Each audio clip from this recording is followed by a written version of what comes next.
My name is Katrina. I'm 30 years old. I'm a fighter. 2 months ago, I started receiving treatment for an alcohol abuse disorder. I've been clean and sober since then, but it hasn't been easy. As soon as I got off the drink, the memories got worse. I stopped being able to sleep. Every time I did, I'd wake up in the middle of the night reliving one of those past memories of abuse, as though I were there again at that moment. These dreams, these flashbacks, they were so strong. It was almost like I could see and hear and feel what was happening again. My heart would be beating out of my chest. I'd feel panicked and helpless, like I couldn't move. I don't like feeling helpless. It's awkward. Makes me hate myself. In all sorts of ways. Shameful.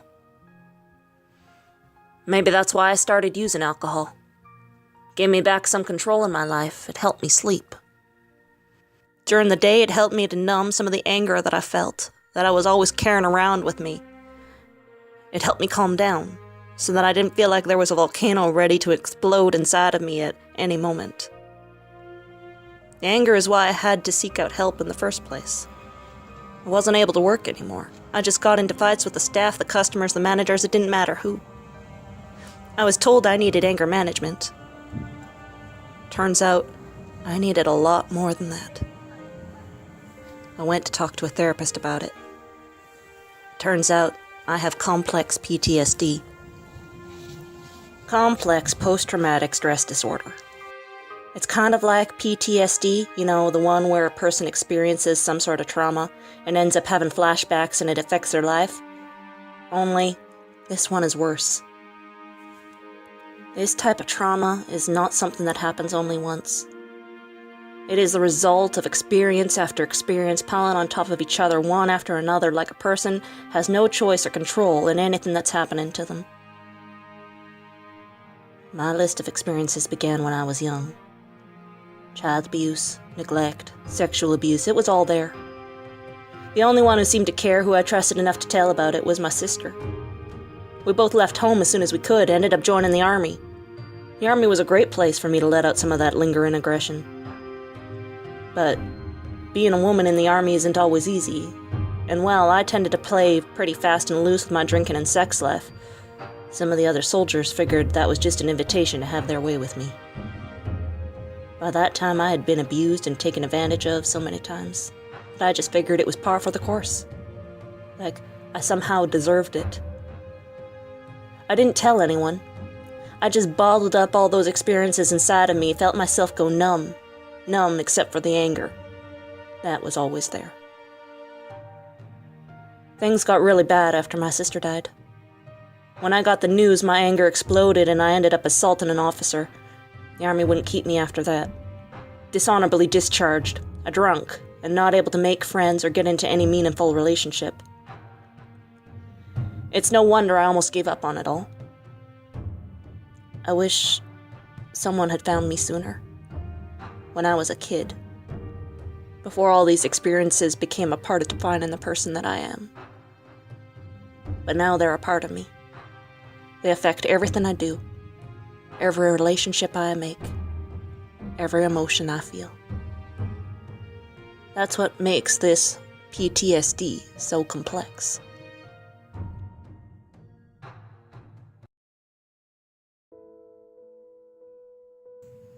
There is actually not an official psychiatric diagnosis for complex post-traumatic stress disorder.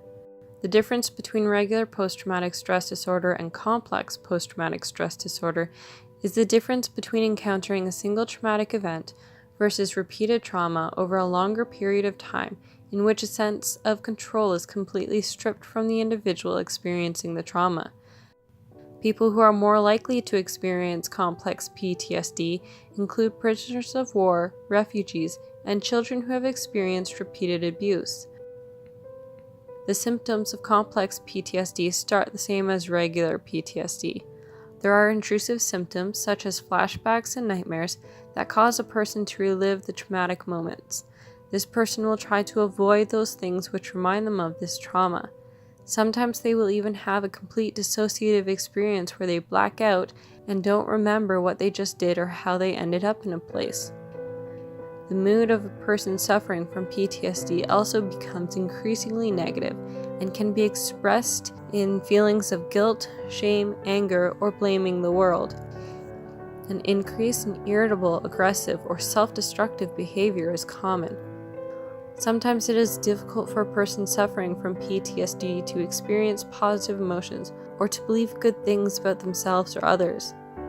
They may be hypervigilant and experience an exaggerated startle response. They may also have trouble sleeping or concentrating and display a diminished interest in previously pleasurable activities. Complex PTSD falls under the same category as PTSD for diagnostic purposes, but often because the trauma is much more persistent and complex, the symptoms are as well. Often, if people experience the abuse as a child, the trauma can go on to affect the way a person identifies themselves and the way that they form relationships. The person may become anti-dependent or too dependent on other people. Often, their perception of other people and themselves becomes skewed, so that they either think they are worthless and hopeless, or over-elevate others onto a pedestal. In the case of abuse, the victim can end up idolizing their abuser, shifting between simultaneous emotions of wanting to please the abuser and fear of the abuser. These warring emotions are even harder for a person suffering from complex PTSD to both identify and control. Large dramatic shifts in mood are common, and often the person will turn to external sources, such as alcohol or drugs, to help them regulate and avoid the memories and emotions. On occasion, somatic symptoms such as stomachache or headaches occur as a reaction to stress or when a memory is triggered. Persistent trauma can alter the brain's chemistry and function. Multiple areas of the brain can shrink, including the hippocampus, our center for memory and behavior, the anterior cingulate cortex, the center for decision-making and emotional regulation, and the right orbital frontal cortex, which helps to control our emotional and social behaviors.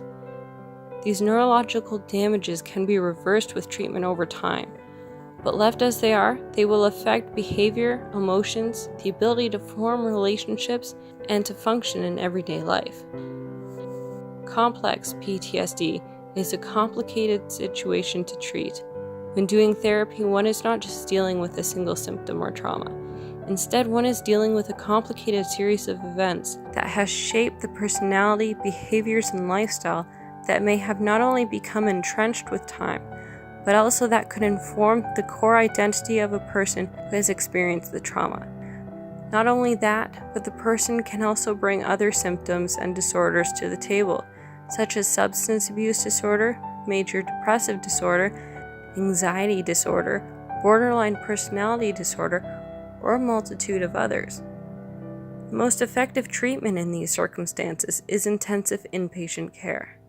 Unfortunately, not enough people are aware of the existence of complex PTSD or the complexities involved in its treatment, which has led not only to many people being misdiagnosed, but also a shortage of resources available for people seeking treatment. This is why we are sharing this video with you today, to raise awareness of complex post-traumatic stress disorder, its symptoms, and the need for better treatment options.